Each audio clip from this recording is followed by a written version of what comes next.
ఎవరైనా మతం మారితే వారి ఎస్సీ హోదా ఖచ్చితంగా పోతుంది అని అత్యున్నత న్యాయస్థానం చాలా చక్కగా స్పష్టంగా తీర్పిచ్చింది.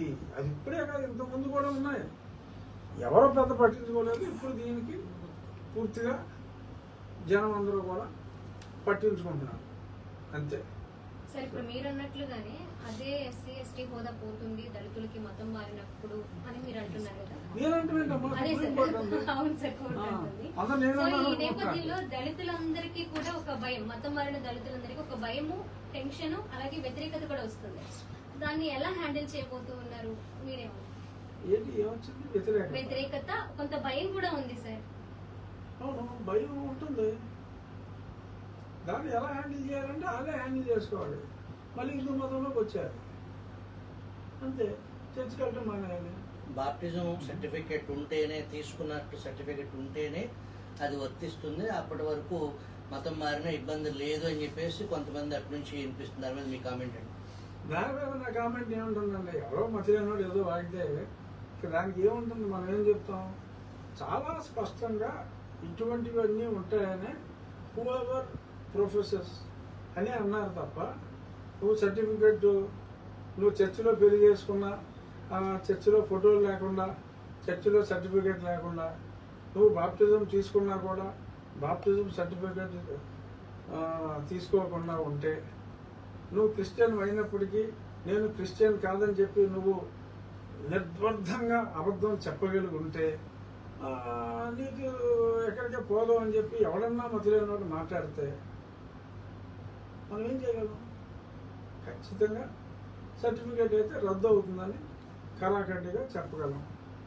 నీ తల్లిదండ్రుల సమాధులు క్రిస్టియన్ శ్మశాన వాటికలో యెహోవా పిలుచునని చెప్పి నువ్వు సిలువ వేసుకుని నువ్వు కట్టిన తర్వాత, నాకు సంబంధం లేదు, నేను హిందువునే, ఏమో మా తల్లిదండ్రులు చచ్చిపోయి అక్కడికి ఎందుకు వెళ్ళారో నాకేం తెలుసు అని నువ్వు అనగలవా? ఖననం చేసి నువ్వే అనగలవా? అనలేవు కదా. ఇవన్నీ సాక్ష్యాలు, సజీవ సాక్ష్యాలు. ఆ సాక్ష్యాలను కాదంటానికి లేదు.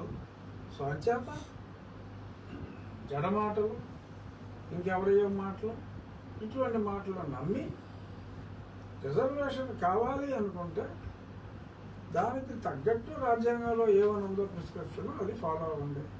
రిజర్వేషన్ అక్కర్లేదు అనుకుంటే గొడవే లేదు. ఎందుకంటే ఇంకా దళితులు, హిందువులు ఉన్నారు. వారికున్న హక్కుల్ని హక్కు లేని వారు తినేయటం అనేది తప్పు. అందుకనే చాలామంది నిజమైన దళితులు, అంటే హిందూ మతంలో ఉన్న దళితులు వారి హక్కుల కోసం పోరాడుతున్నారు. మీరు తరచు నీలి కుమారులు అని అంటాం. తెలకపల్లి రవి సీనియర్ విశ్లేషకుడు కూడా ఈ మధ్య కొంత అభ్యంతరం తెలిపారు. మీరు అనేది ఆ నీలి రంగు కోటును ఉద్దేశించి అయినప్పటికీ కూడా సమాజంలో వాడుక భాషలో నీలి అంటే అశ్లీలానికి సంబంధించిన ఒక ఇది. ఆ నీలి కుమారులు అనే దాన్ని అది కొంచెం నెగిటివ్ గా వెళుతుంది. దాని మీద నేను నీలి కుమారులు అని నలుగురినే అన్నా.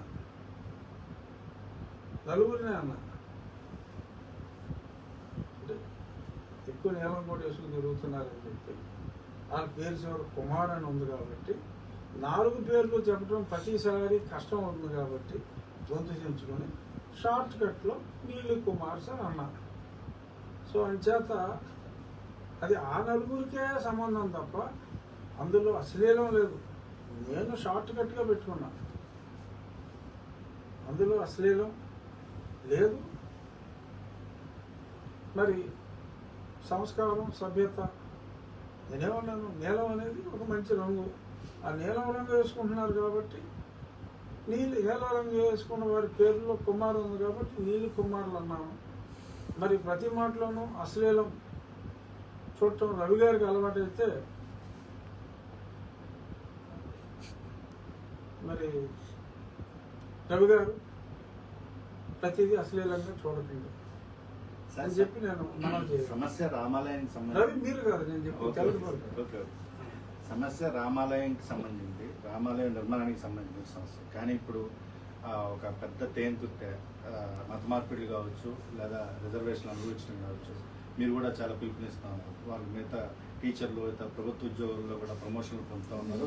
వాళ్ళందరి మీద కూడా కంప్లైంట్ రావాలి. ఇంత పెద్ద సమస్యగా రామాలయం నుంచి మత మార్పిడి దాకా ఎందుకు వచ్చింది, ఎలా తీసుకొచ్చింది? టీవీ నేను కరెక్ట్ పాయింట్, ఏదైనా టాప్ మీద చెప్తా. ఎందుకు వచ్చిందంటే మార్చి 8వ తారీఖు నేను అక్కడికి మా గుడి దగ్గరికి వెళ్తే మమ్మల్ని కొడతానికి వచ్చారని చెప్పాను కదా.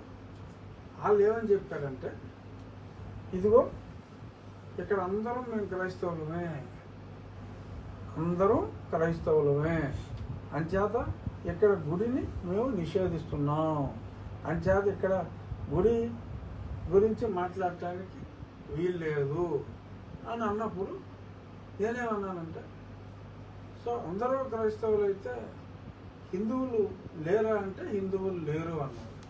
సరే అయితే ఎస్సీలు అయితే హిందువులే, సో సర్టిఫికెట్ క్రైస్తవులు అయితే బీసీసీ అని ఉంటుంది.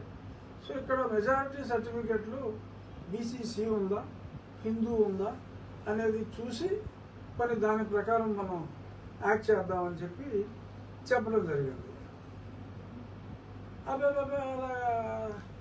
చూడటానికి లేదన్నారు. అలా చూడటానికి లేకపోతే మీరే కదా చెప్పారు అందరూ క్రైస్తవులు, అవునో కాదో తెలుసుకోవాలి కదా. సో ఆ తర్వాత నేను కొంత తెలుసుకునే ప్రయత్నం చేస్తే లిస్టు ప్రకారం అసలు బీసీసీలు ఊరికే ఒక 2-3% కన్నా లేరు అక్కడ, అందరూ హిందువులే ఉన్నారు. మరి అందరూ హిందువులే ఉన్నారండి, మరి క్రైస్తవులు అంటారేంటి అనే చర్చ వారే తెరతీశారు అక్కడ. సో ఆ సందర్భంలో ఆ చర్చ వచ్చింది కాబట్టి అది చర్చనీయాంశం అయింది. చర్చనీయాంశం కాదు, చర్చనీయాంశం అయింది. మీరు ఇందాకన్నారు క్రైస్తవంలో కులం లేదని, ఇప్పుడు బీసీసీలో కన్వర్టెడ్ క్రిస్టియన్స్ పెట్టారు. ఇది కూడా కులపరమైన కేటగిరీ, అంటే మన రాజ్యాంగంలో మతపరమైన రిజర్వేషన్లు లేవు కాబట్టి మరి ఇక్కడ కూడా దీన్ని కూడా కులంగానే చూడాలి అనేది ఒక వాదన. కులంగా కాదు అది, మరి మతపరమైన రిజర్వేషన్ లేవు కదా సార్? మతపరమైన రిజర్వేషన్ లేదు, కానీ వారికి కూడా కొంత పర్సంటేజ్ ఇచ్చారు. ఆ పర్సంటేజ్ మాకు అక్కర్లేదు అంటే వదిలేసుకోవచ్చు. ఎందుకు ఇచ్చారంటే ఇచ్చారు, వారిని బీసీసీగా పరిగణిస్తున్నారు కాబట్టి ఆ బీసీలకు ఇచ్చిన రిజర్వేషన్లో కొంత శాతాన్ని వీరికి ఇవ్వడం జరిగింది. అంటే ఎంతమంది మారారు? లిస్టు ప్రకారం 1.5% మారింది. ఇది ఎవరు మారలేదుగా, ఇక్కడే ఉంటున్నారుగా. వీళ్ళందరూ మారిపోయారు అనుకోండి, ఏమో అప్పుడు ఏమన్నా మార్పు వస్తుందేమో, అప్పుడు ఈ రిజర్వేషన్ ఖాళీ అవుతాయి కాబట్టి బీసీలకు మరింత కోటా పెంచవచ్చు. 15% రిజర్వేషన్లు ఇచ్చి వీళ్ళు ఉన్నదే 1% అనుకోండి, అంతకన్నా లేరు ఇప్పుడు ప్రస్తుతం. ఆ ఉన్న 1%కి ఉద్యోగాలు వస్తాయి, మిగిలిన వాళ్ళు అందులోకి వెళ్ళవచ్చు.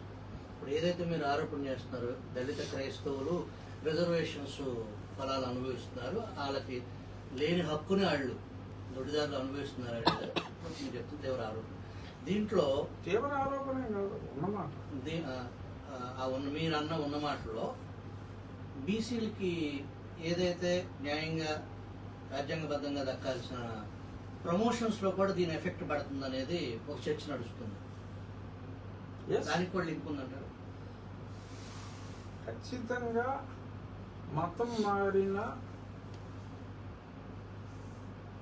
షెడ్యూల్ కాస్ట్ లిస్టులో ఉన్న వారికి ఉద్యోగ అర్హత లేదు, ఆ రిజర్వేషన్ కేటగిరీలో ప్రమోషన్ అర్హత అంతకన్నా లేదు. కానీ ఈరోజు దళిత క్రైస్తవుల హక్కుల కోసం పోరాడే ప్రభుత్వ ఉద్యోగంలో ఉన్న వాళ్ళు చర్చిలకు వెళ్తారు, క్రైస్తవుల హక్కుల కోసం పోరాడుతూ ఉంటారు. భగవంతులా నాకు పూజించుకుంటానికి ఒక చర్చ ఇచ్చేవు, చదువుకుంటానికి ఇంగ్లీష్ నేర్పేవు, ఓ బ్రిటిష్ అని చెప్పి పొగుడతారు. కానీ ఉద్యోగానికి వచ్చేటప్పటికి హిందువునే అంటారు, ప్రమోషన్కి వచ్చేటప్పటికి హిందువునే అంటారు. ద్వంద్వ విధానం. వారి వలన నిజంగా ప్రమోషన్కి అర్హత ఉన్న వాళ్ళు కూడా చాలా ఇబ్బంది పడుతున్నారు. మనం పిటిషన్ కమిటీ చైర్మన్గా నా దగ్గరకు కూడా మా వైజాగ్ ఎమ్మెల్యే విష్ణుకుమార్ రాజు గారు పిటిషన్ పంపించారు. కొంతమంది ఉద్యోగస్తులు కూడా వచ్చి పిటిషన్ ఇచ్చారు. అది వారు ఆ ఉద్యోగస్తులు ఎవరైతే ఉన్నారో వారి చర్చి వివరాలు, వారి తల్లిదండ్రులు పరమపదిస్తే వారి సమాధి వివరాలు, వారికి కళ్యాణం అయినప్పుడు ఆ కళ్యాణం చర్చిలో అయిందో ఎక్కడ అయిందో ఆ కళ్యాణం వివరాలు, ఇవన్నీ పెడితే సర్టిఫికేట్లు రద్దు అవుతాయి.